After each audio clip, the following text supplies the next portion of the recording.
approach. But in all these things, what we were actually doing, and of course we were also looking at transfer function approach. In all these things, we were basically working in Laplace domain.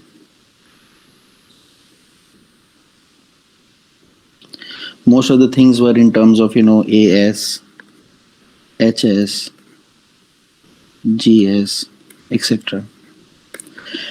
And the time domain was not there, but sometimes time domain is an important way to judge a couple of things, in terms of the features of a control system. Let me just, just a second. Let me record the class also.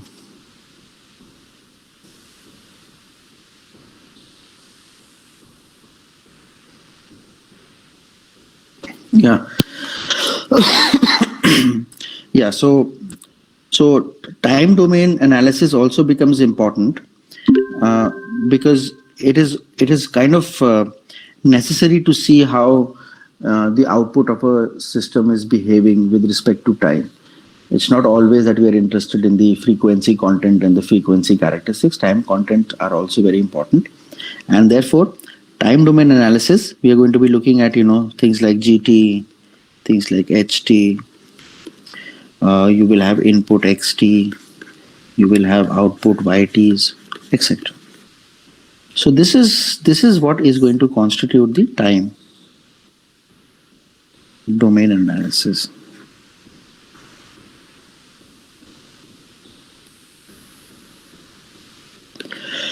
This is also vital, and that is what we are going to look into it in this unit.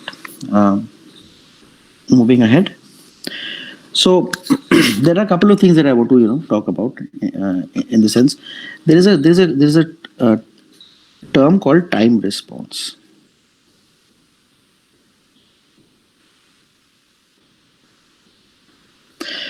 Now it comprises of two words. One is of course time, and the second is of course response. So this time tells us that we are basically working in time domain, that we are not really focusing on whatever is the frequency content. We are not bothered right now. Response means that we are providing a stimuli and we are checking what is the output of a system with respect to this response. So basically it's like this. Suppose you have a system, then you are providing an input. Whether it's a closed loop system or an open loop system, that is not the topic of discussion right now, because we're assuming both the systems, because this box represents open loop and closed loop both, but generally closed loops, but even open loop systems can also be brought into this kind of a categorization. So you have input on one side, and this input can also be called as a stimuli.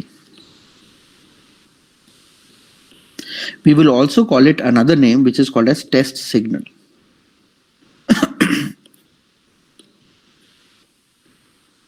So on the left hand side you have these things, and they mean the same thing. I'll be using these names interchangeably. And on the other side, you obviously have an output, which we will also call as response.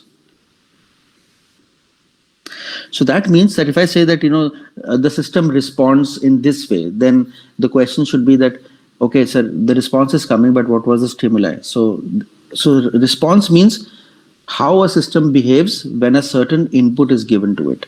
So here we are going to talk about time response, meaning we are looking at the output in time domain. So this means output in time domain. So these are some terminologies that you people must remember. Output in time domain. First thing is time response. Okay. So generally, we represent the input as xt and we represent the output as yt. So here also we'll be calling inputs as xt. Sometimes we will call them as rt also. And this is basically your output, and we are not going to change it. Most of the times it will be yt only. Okay. So basically I will say that yt is the response to xt for the system, which is denoted here in this box. So this is the response, and this is the stimuli.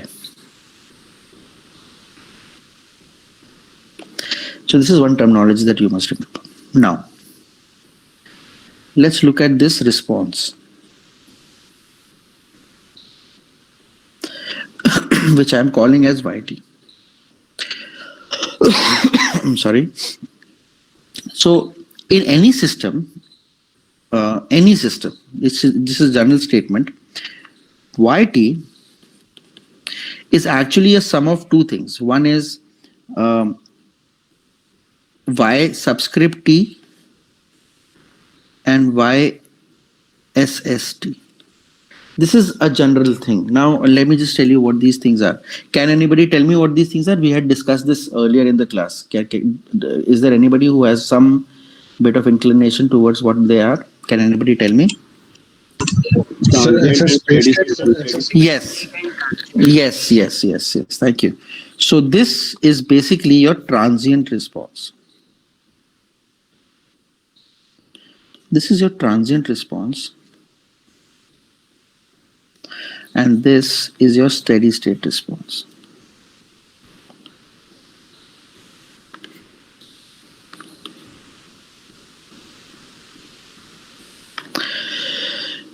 And this is your total response or response.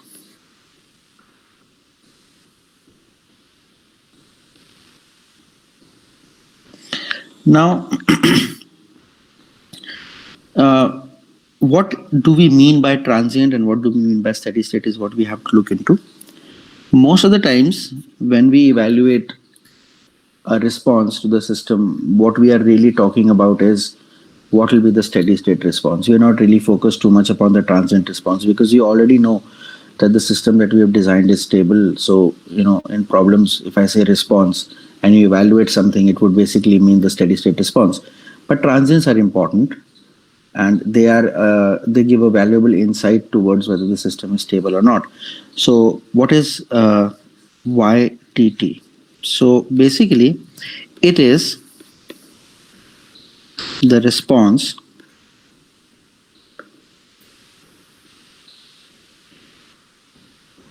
to a stimuli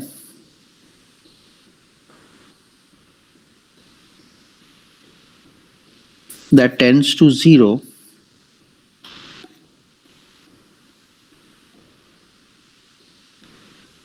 as t tends to infinity mathematically.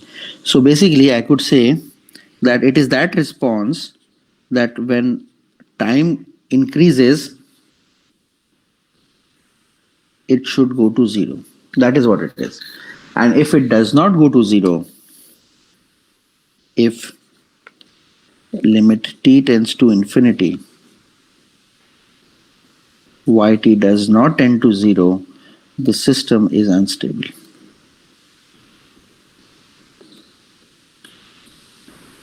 So we have defined transient response with respect to a stable and an unstable system. That is how we define transient response.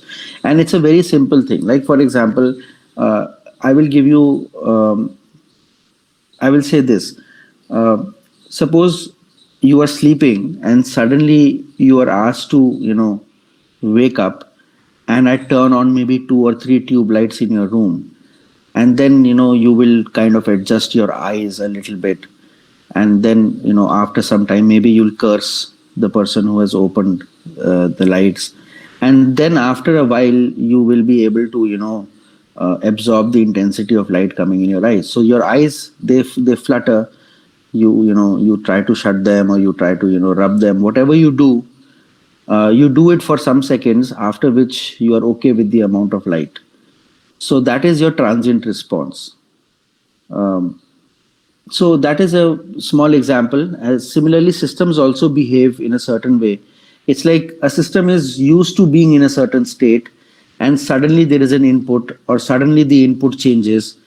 The system will take a little bit of time to adjust to it, but it will definitely produce a reaction to that change. And that reaction is basically what transient response is. Now, if this transient response does not die out in time, it means that the system is not stable, in the sense that you'll not be able to predict where it will go. So if I make a output diagram, let me just plot an output. Suppose if this is yt and this is time t, and then initially the output is 0, and then suddenly it goes up and it keeps on fluttering, and then it kind of becomes stable. So we this is basically the yt t, and then this part here is your YSST. Ideally, we would want the system to come in this form, and we want the system to come in YSS state as soon as possible. But if for some reason this YTT extends to a large period in time, then the system output will not be predictable. Imagine the system being like this. So you go up and you just keep on going. So I mean, for a larger period, you were not sure what the output is going to be. So we don't want to devise such systems that are not able to absorb changes in the stimuli suddenly, because it always happens that there are always going to be systems that have to respond quickly to changes in the input. Like for example, you take your telecommunication setup. There would be a certain time in a day when you will get lot of calls, and then there will be certain times in the day when the system will not get a lot of calls. But that does not mean that the system should not work. It should adapt very easily to such changes.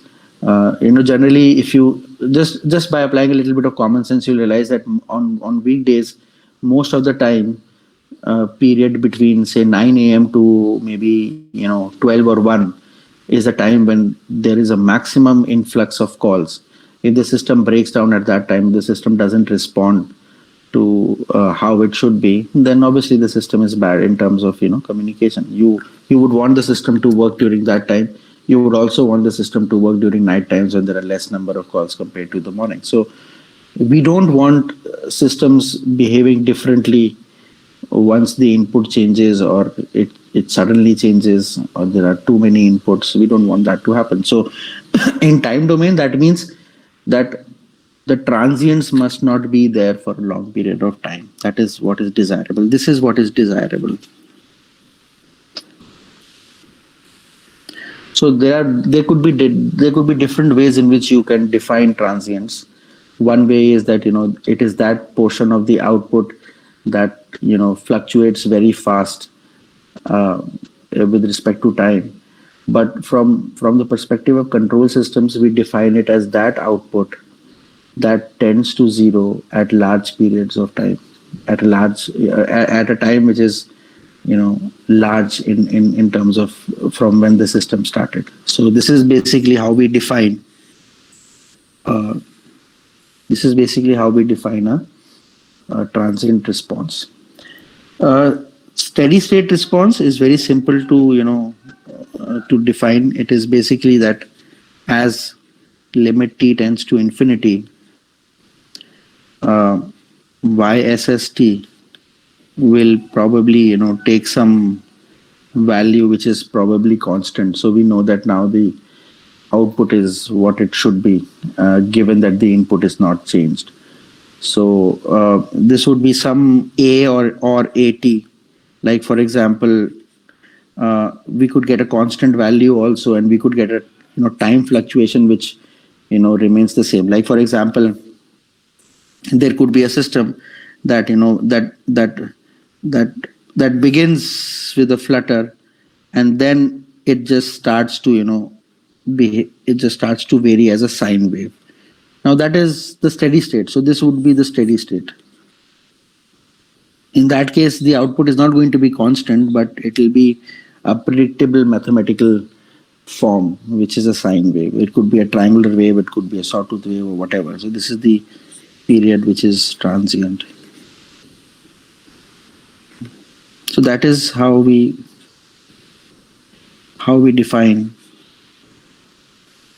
steady state. So it reaches either a constant value, or it reaches some kind of a fluctuation which is predictable, and we can track it, and we are able to mathematically define it. So that is what basically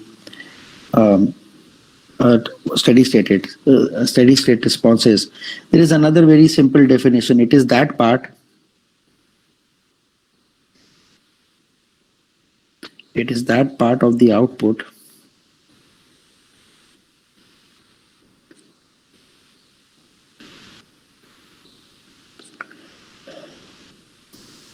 or I could say total response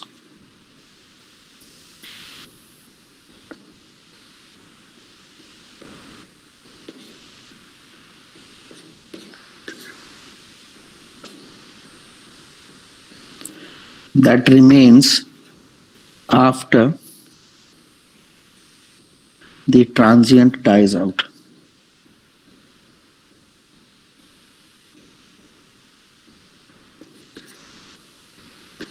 So that is what it is. I mean, once the transient is gone, then that output which remains is the steady state response. I'll give you a small example. Suppose I get an output as e to the power minus 2t plus sine 4t. If this is the kind of output I am getting, then you can clearly tell me which is the steady state part and which is the transient part. So this is basically your transient part. And this is basically your steady state part. And as t will become very large, this part is going to go away. And this part is going to stay. So, we could say that the system is stable because the output remains bounded, because sine 4t will remain bounded after a certain period of time, once this kind of goes down to 0. You have जो transient function की हम बात कर रहे हैं यहाँ पे, हम इसको भी तो प्रेडिक्ट कर ही सकते हैं फ्यूचर में. नहीं, इसको प्रेडिक्ट कर सकते हैं, but we are looking at every control system from the point of view of whether it is stable और unstable. that is how we are going to look into it. This is a very simple form in which I'm telling you that there is a function that dies out in time, but it could also be a function whose amplitude fluctuates in such a way that we are not able to predict it if noise also comes into the picture. So when I say whether we are able to predict it or not, it does not mean that it is random right now. It means that it fluctuates so fast that it will be difficult to track it. That is basically what I mean. I'm not talking in terms of deterministic and non-deterministic. I'm talking in terms of whether it is something that we can track or something that we cannot track. That means whether we can measure it or we cannot measure it. How fast it is, changing with time, or how slow it is changing with time. So if you look at this, then this function will vary much more faster compared to this function with respect to time. This will drop immediately to 0. Or if suppose I had something like this,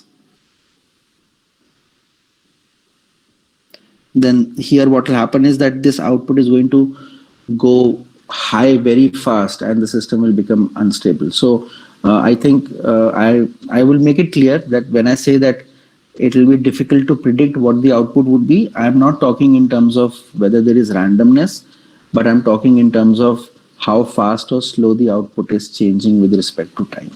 And if the transients remain there for a long period of time, it will be difficult. And if there are transients, for example, of the type of e to the power 2t, then the system will suddenly become unstable. So tracking or non-tracking is in terms of stability and instability when it comes to control system, not so much about randomness. I hope I have answered your question. Okay, sir. Yes. Yeah. Okay. So that is basically a little bit of understanding that I wanted to give you about what kind of an output we will be talking about. But when we'll be solving most of the problems, then the only thing that we'll be interested is that we are going to be analyzing system once the steady state has been reached. So this is basically what it will be. There will be some expressions in which you will actually be able to distinguish between what is the steady state part and what is the transient part. Basically, anything that is with exponential will constitute what we call as a transient part. But if it is something like this, e to the power 2t, do you think this thing can be a transient? It will not be a transient. This is a steady state, because you can write e to the power j2t as cos 2t plus j sin 2t, and both of them are bounded signals. So please remember, e to the power 2t or e to the power minus 2t can be transient, but e to the power j2t will never be transient response, because e to the power j2t is basically cos function or sine function or a combination of cos and sine, which is going to be a bounded function. So this is basically, this could be an example of your transient, but this is always going to be steady state. So this is something that you need to remember. Okay, so this was some bit of conceptual clarity on what we mean by transient and steady state. Please, I repeat again, we are only considering these responses from the perspective of whether they can be, whether they can make a system stable or unstable. If the transients remain there for a long period of time, system may not necessarily become unstable, but it will be very difficult to track the output. It will just change so fast that it will be very difficult for us to pinpoint what is the value of the output at a given period of time or given instant of time. That necessarily does not mean that the system is random, in the sense that we just don't know what the output would be. We could know, but it will be very difficult to measure it, because the time when you measure it, by that time it will be some value other than what you actually measured. So system is going to be very very fast in terms of change in amplitudes or change in the output response. Anyways, now we have looked into what response will be, but let's look into what stimuli generally we give. Stimuli or inputs we give to the system to understand how the system will respond. Like, for example, if I give you some system, so basically it is that I say that, okay, this is a system. And I ask you the question, is this system stable?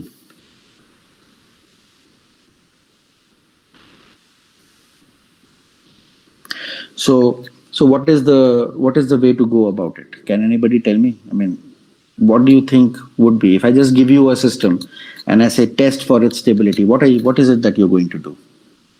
Just something that you can just tell. Is there anything that you can say? So t equal to 0 or t equal to infinity पे check कर सकते हैं. Okay, so that's one way, t equal to, but what are you checking? So t equal to infinity पे वो 0 की ओर जा रहा है कि नहीं? वो t equal to infinity पे 0 नहीं जाएगा, वो t equal to infinity पे some predictable value. Yeah, yes sir. It'll be either a constant value or it will be some function which is fluctuating with time in a tractable manner. That is what Yes, it will be. Okay, that is one way to check. But so basically, yeah. So the idea is that if I ask you whether a system is stable or not, so you going to do bounded something. input देंगे. Yeah, exactly. So one part is that you look at the output, right? And you know what the output should be like. It should either become a constant value at t equal to infinity, or it should become a function of time that you can, that you already know of, like maybe a sine wave, maybe a cos wave, maybe a triangular wave, so on and so forth. But this output is going to come only when you provide an input. अगर एक system में तुमने input provide ही नहीं किया है और output आ रहा है, इसका मतलब तो कुछ गड़बड़ है, because it is producing an output when you're doing nothing. If a person is able to dance for 5 days without eating or drinking something, you should know that there is something seriously wrong. What is happening? So it's just like that. If a system is giving you an output without a stimuli, when you have to think, has that been the way the system is designed, or there is some inherent fault? So आपने तो कभी नहीं देखा ना कि TV का signal on नहीं करा बट टीवी चलने लग जाएगा. ऐसा तो जनरली नहीं होता है, मेरी लाइफ टाइम में तो नहीं हुआ है. So it's similar. So if I tell you, if I ask you, is the system stable? So what you're going to do is that you're going to provide an input to the system and you will see what the output is like. And if the output is like what we have discussed, that at t equal to infinity, or when I say t equal to infinity, I mean at a very large time, the output becomes either a constant or it becomes a predictable waveform. We say that the system is stable. So what are these inputs that we can actually put in? These inputs are called as test signals. So you are going to put these signals one by one into the system, and you will see what is the output. And if the output comes under the definition that we have defined, we will say that the system is stable to this kind of an input, or the system is unstable to this kind of an input, and so on and so forth. So what are these test signals? Let us just briefly discuss them. The test signals that we use in control systems.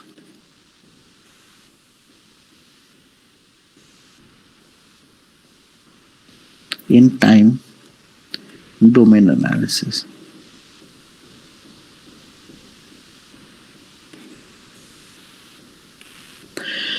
So number one, you can always use an impulse, which basically means you can use a delta t. Okay, so for practical reasons, let's just say that we can create a delta function or a very short width, something like this. We can create a very small width where the width is delta and delta is tending to 0. So once this is something that we can create, so impulse could be a test function that we use. But the most common test signal that we use in control system is a step input.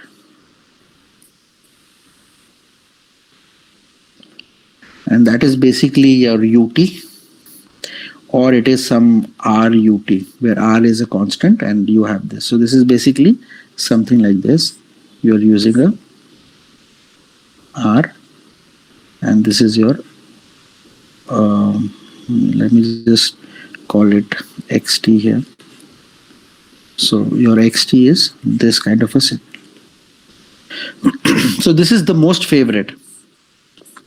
And the reason this is the most favorite is that it is a bounded input.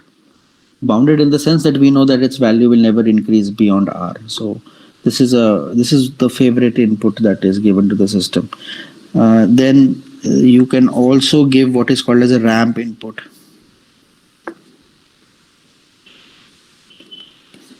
Ramp input is also given, but the problem with ramp input is that ramp input is not a bounded input. Ramp means something like this. So let me call it RT. And this is some AT UT. This is what it is. And these definitions you've already studied in signal and systems. So I hope you understand. So this is going to be a graph that will start like this. It'll just go like this. So this is obviously not bounded in the sense that it's constantly increasing. But sometimes you can actually assess your systems on the basis of an unbounded input. So over here we will slightly deviate from the definition of what stability we have studied initially. In DSP and in signal and system, we used to study a stability called Bibo stability, where we were talking in terms of whether when we put a bounded input, the output is bounded output, right? So that is, we call it a Bibo stable system. But here in control systems, even if we are giving a system an unbounded input, we are going to look at output and ascertain whether the system is stable or not from the point of view of transient response and steady state response. So even if you're giving a ramp as an input and you're getting an output which at large times becomes either a constant or a predictable mathematical function, then we will call the system stable. So Bibo stability is not the stability that we studied here. We are studying the stability from the point of view of what the response is going to be for an input. And that response ideally should be that transient must die and steady state must exist. So it's like that. So therefore, in control systems, we are also going to be putting inputs or stimuli which are unbounded, and ramp is one of them. What would be this kind of a signal? Just a second.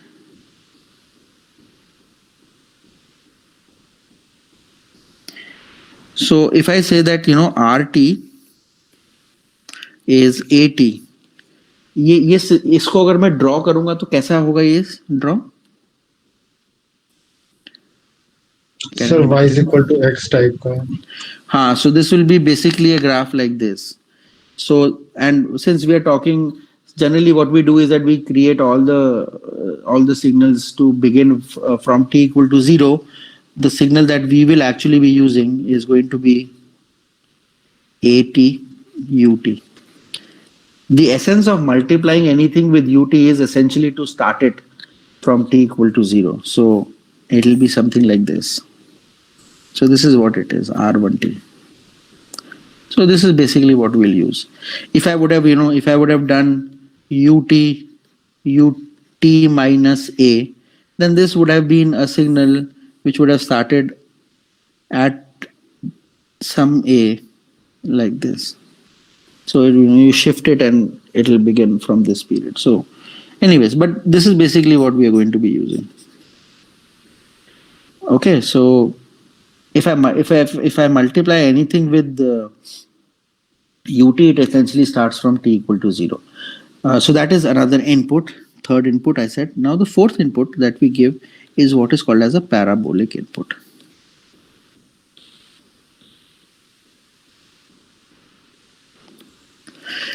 And a parabolic input is going to be, or xt, whatever you want to call it, is going to be of the type a t square by 2 ut. This is what is going to be a parabolic input, that there is a square of time. So this will look something like this. It will basically, go like this. So again, this is unbounded, but it is used in control system analysis to figure out what will be the response, and on the basis of response we'll say whether the system is stable. So if in all these cases you're getting an output which is constant, or which is a predictable mathematical form at large time, then we'll say that that system is stable to that particular stimuli. So we could say that a system is stable to a unit step, but it is not stable to parabolic input. A system could be stable to ramp and unit step or impulse, but not to parabolic. Or a system could be stable to all these stimuli.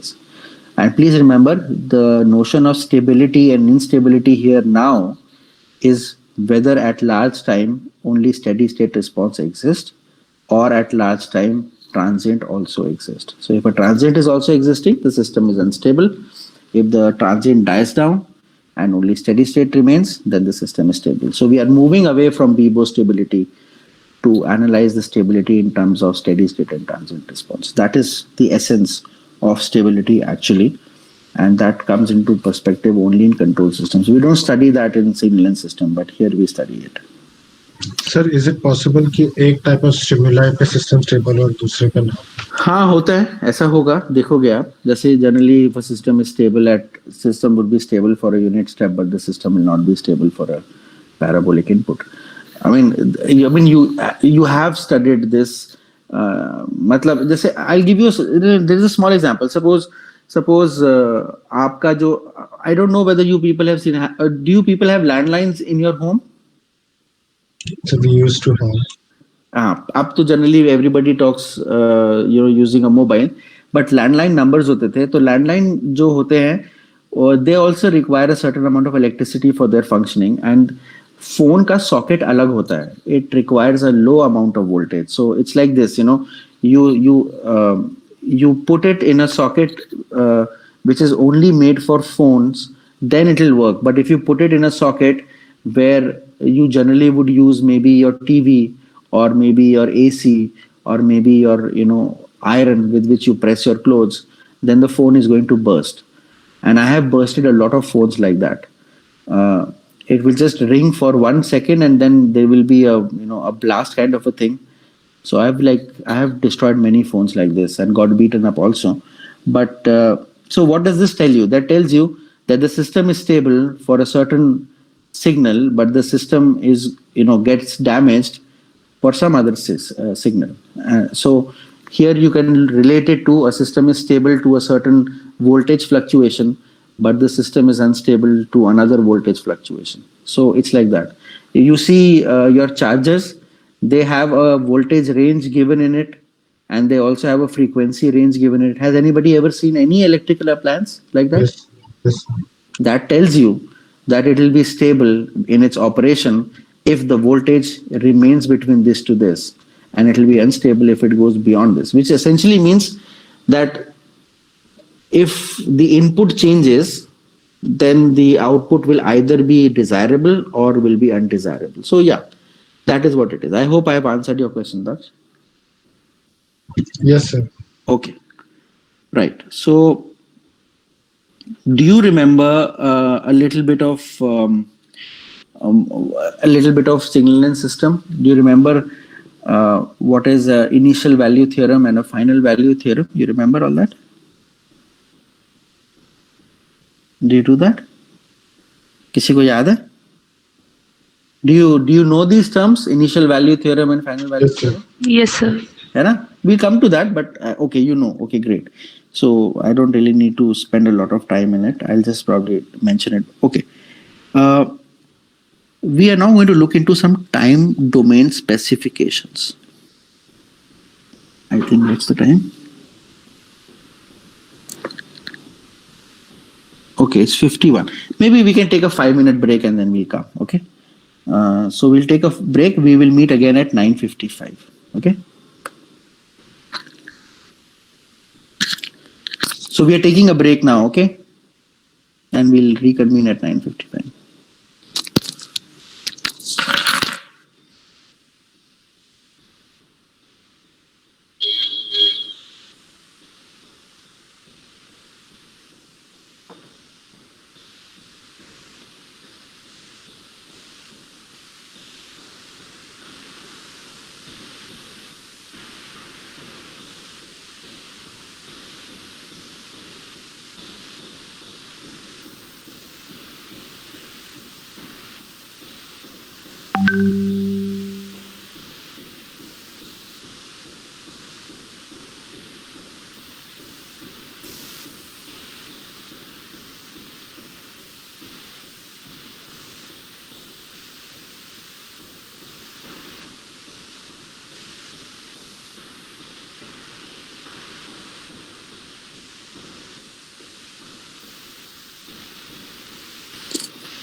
Okay, let's start.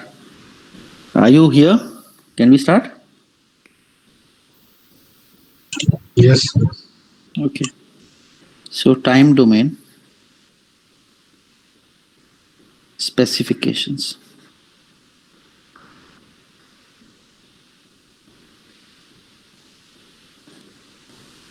So let's say let's say that we provided an input which was a unit step. We provide an input which is unit step, and the output we kind of start judging. So let me just say that this is time axis and this is your YT, and this was your input. Let's say that this is 1 because it's unit step, so this is 1. And then we have something like this. So the output goes like this.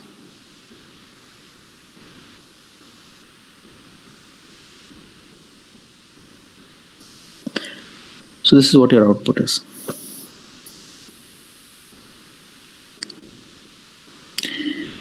Okay, so if you look at this, then what is actually happening is that the output is first rising, it is going up, then it is fluctuating for a while, and then it is becoming steady after a certain period of time, which is this value. So now we will define some specifications. The first thing that we define is a quantity, which is this, which is denoted by M. And this quantity, let me take a different pen. This quantity is called as maximum overshoot. This is the quantity which is called as maximum overshoot. Then we define another quantity. Suppose this is 1, so let's just take this as 0.5 and let's take a different pen. This quantity, we define this as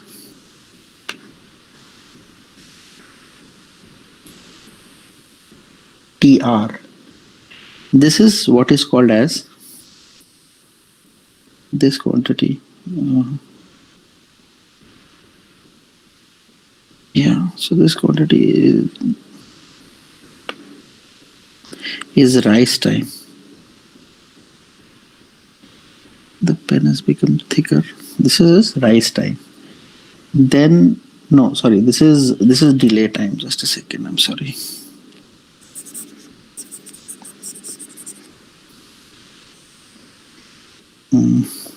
Let me call this quantity as TD.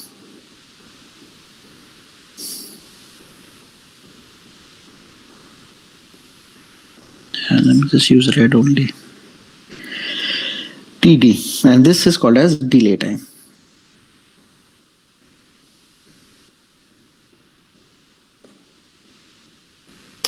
Then there is another quantity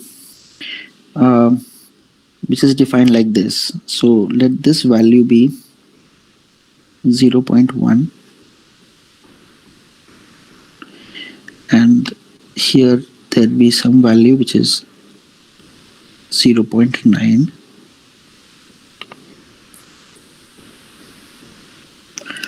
So between this and between this, so this period is called as TR, and this is basically rise time.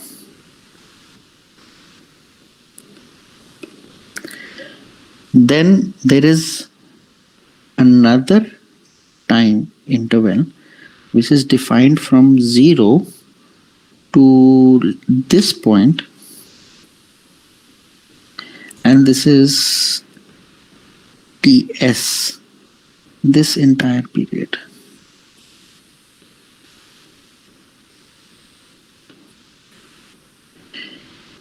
And this is called as settling time.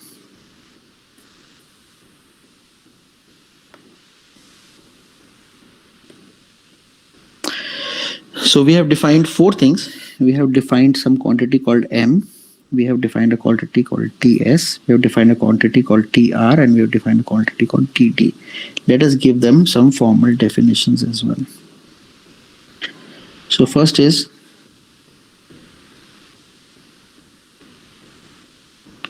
maximum overshoot. These are quantities that will be asked for evaluation, and they give you an idea of stability and instability. Maximum overshoot, this is defined as y maximum minus y steady state. So maximum overshoot means what is that difference between the maximum that the output is going at any given point of time to what the output would be in steady state. So if this quantity is very large, then we are in some sort of a problem. And if it is something which is is not that high, or if it is high but it remains high for a short period of time, then we are okay. So this is what maximum overshoot is. It is the maximum amplitude. It is the amplitude. It is the maximum amplitude minus steady state amplitude.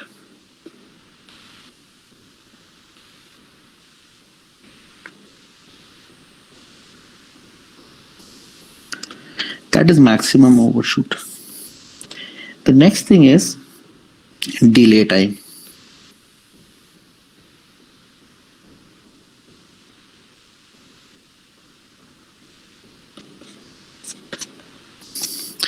Delay time is TD. It is the time the output takes to reach 50% of its final value. This is the time system takes, or the output takes, to reach 50% of its final value. And it has in some way relation to the responsiveness of a system. So if this time is small, which means that the system is kind of more responsive to a change in the input or to the application of a certain input. Then the next thing is, just a second. Then the next thing is rise time.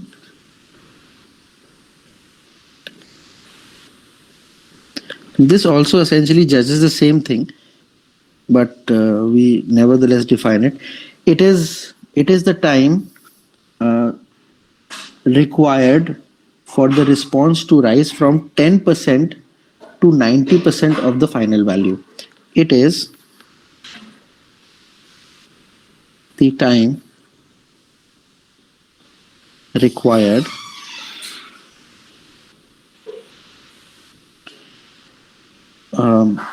to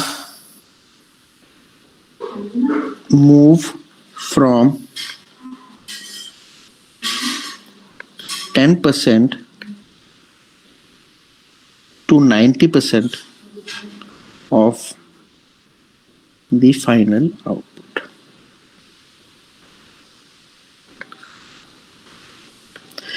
This also is in some sense a measure of how responsive a system is. So sometimes it is enough to define TD, sometimes it is just enough to give value for TR, but in terminology they have utilized these two values, so we are going to define these two values. Then the last thing that is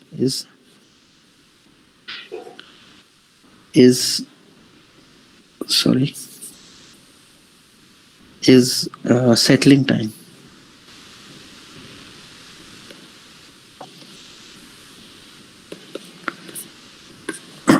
It is TS. It is the time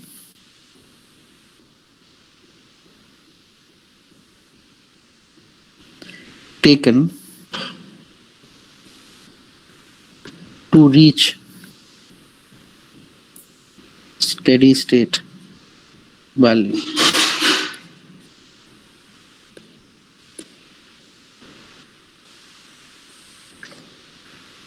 For the output. So this is what settling time is, and these are some things that we'll be actually evaluating and we'll be commenting on the system based on these times. So what do you think settling time should be ideally? I mean, should it be a large quantity? Should it be a small No, quantity? small quantity. Yeah, it should be a small quantity. We would want the system to settle down to a certain output, as soon as possible. Now, these quantities I have defined in terms of the input being unit step, but even if you are providing a system with a different input other than a step, the quantities will still remain the same. Even if you are providing a parabolic input, you can always find out what is the maximum overshoot. You can always find out what is the settling time, so on and so forth, if they are there in the system. So if TS is very large, then you essentially know that the system is not a very good system, because we don't want a system with a large settling time. Then if a system has a very low, rise time, that also we don't really. If a system does not, if TS is very very large, if TR is very very large, what does that mean? That means that the system is very slow to respond to the input. Or if the delay time is very very large, it means that the system is very slow to respond to the input. Then we don't want that kind of a system also. If the maximum overshoot is very large, it means that the difference between the maximum amplitude and the steady state amplitude is extremely large, which is also something that we do not want, because most of the times in any given system, the amplitude is proportional to the power dissipated, which is like square of the amplitude. And if a system has a great amplitude, that means that the system is either absorbing a lot of power or delivering a lot of power, which in both cases is not desirable. We generally don't want a system that requires a lot of power. We generally don't want a system that dissipates a lot of power, because that would generate heat and will destroy the electronic components. And most of the systems have electronic components. So that's such kind of estimations and calculations, or comments on what the system is, are basically on the basis of these quantities when we study time domain analysis. Okay, so we stop the class here today. Next time when we meet tomorrow, we'll begin with steady state errors, and we'll see how we can evaluate steady state errors for different kind of systems that we have just studied. And we'll just basically move ahead with this topic in the next class. All right, so if there is any doubt as far as this is concerned, we can discuss. Otherwise, we'll just disperse. I'm stopping the presentation now. All right. So I think there was an issue with the videos not playing. So what I'm going to do is that I'll try to post them on the this thing on the classroom, but I don't know whether they're going to work. I'm going to also send them to you on the mail, so that you can look into the videos of the recordings just by opening it through the mail. I think there is some restriction issue which is happening. Okay, anyways, good day. Thank you. Bye bye.